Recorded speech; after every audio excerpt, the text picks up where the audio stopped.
Over the course of the year, we mounted exhibits, we had talks, we had conversations, we saw films, we saw graphic memoirs, we saw objects through which people tell stories about themselves.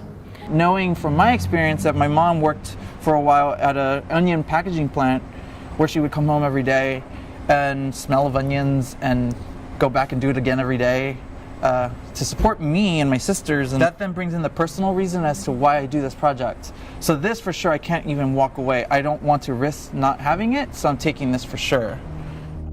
Life stories, whatever form they might take, are constructed. They come out of a certain location, they come out of certain histories, they come out in certain occasions, and that's why they're infinitely interesting. It's like knowing a life. It's life writing. It's very vivid, and you learn about yourself. You learn about other people from reading it. She managed to examine her life, I think, intellectually, and her intellect gave voice to her heart, in a sense, and it's very powerful. Sometimes people call this moment the moment of memoir, or the memoir boom. So I made 2 pictures with student veterans here at U of M.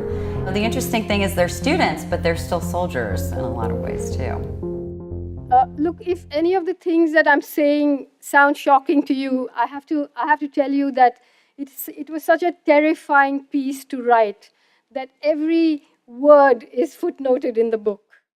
So this B can't appear anywhere in the preceding text, and it can't appear anywhere in the succeeding text before you get to the next capital letter. The assignment to everybody was to come up with a book, come back in, give me a title, and tell me why that book.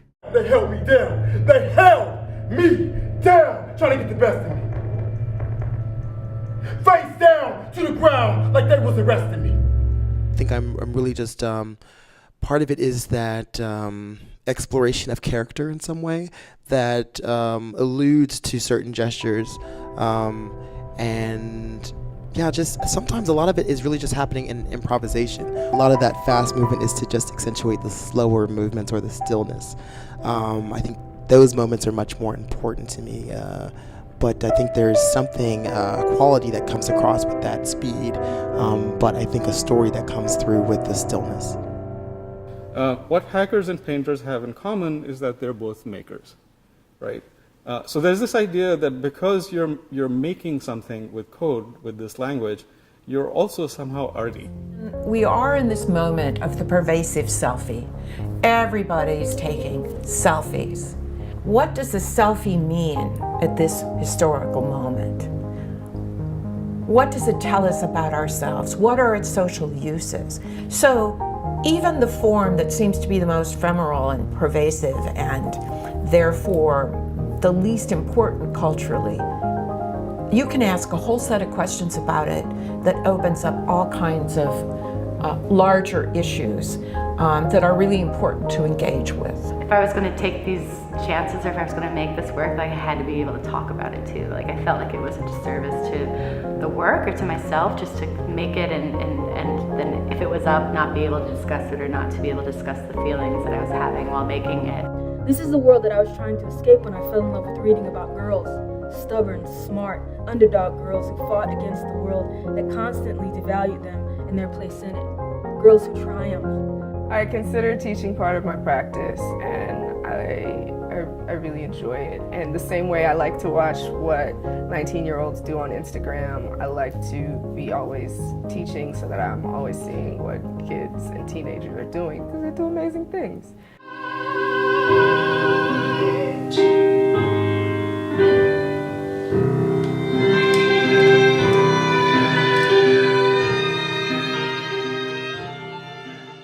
These YouTube comments act as short letters that allow me as a researcher to get snippets of the lives of the many women of color that faithfully watch and respond to the show, creating a dialogue between awkward black women to awkward black women, the shared recognition then becomes a way in which this identity can be reevaluated through identification with these signifiers and through the sharing of similar stories.